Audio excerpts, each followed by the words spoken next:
Justice جواد خواجہ صاحب پہ 20,000 روپے جرمانہ بھی کیا گیا تھا، جبکہ انہوں نے صرف کہا تھا کہ 26ویں یعنی ترمیم کا فیصلہ پہلے کیا جائے۔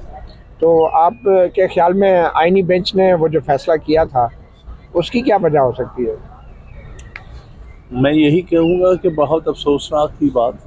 ان کو احساس نہیں ہے کہ ساری قوم ان کی طرف دیکھ رہی ہے کہ جن لوگوں کو انہوں نے فوجی عدالتوں میں ٹرائی کر کے سزا دی ہے وہ بالکل غیر آئینی ہے، لہٰذا یہ بجائے اس کے کہ خوش شرمندہ ہوں یہ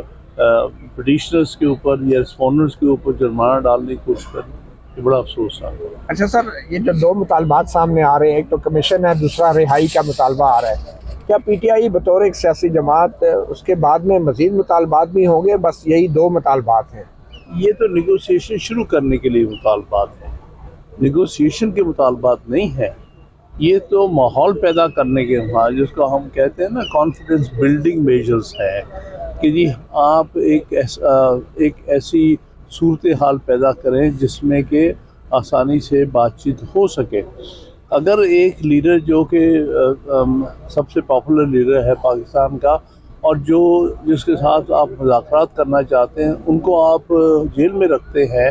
تو جو ان کے نمائندے ہوں گے وہ کس طرح سے ان کی طرف سے بات کر سکیں گے جب تک ان کو فری ایکسیس نہیں ہوگی؟ تو لکھ کے دینے میں کیا حرج ہے سر یہ دو مطالبات جو؟ میرے خیال میں اس میں کوئی کسی قسم کا بھاپ بھی نہیں ہے، لیکن لکھوانے کا کیا مسئلہ، اس سے یہ عین ممکن ہے غلط تاثر لیں کہ جی بس یہی مطالبات ہیں۔ یہ تو ابھی بگننگ ہے، میرے نزدیک اس سے بڑے مطالبات بہت سارے ہیں، مثلا 12 جولائی کا جو فیصلہ ہے اس پر ابھی تک عمل درآمد نہیں ہوا، اسی طرح اور بھی بہت سارے معاملات ہیں آگے نہیں چلائے گئے، اسی طرح پہلے ریزرو سیٹس ان کو دے کے پھر اس کے بعد ابھی سینٹ کا ایک پورے صوبے کا الیکشن نہیں کرایا گیا، تو بہت سارے ایسی چیزیں ہیں جو اور کرنے والی ہیں۔ نئے الیکشن کرانے کا بھی مطالبہ شامل ہوگا؟ دیکھیے میں سمجھتا ہوں کہ پہلے اس الیکشن کے معاملات واضح ہو، کیونکہ اس میں جیسے 12 جولائی کا ذکر کیا ہے اس کے حوالے سے ریزرو سیٹس ملنی چاہیے، پھر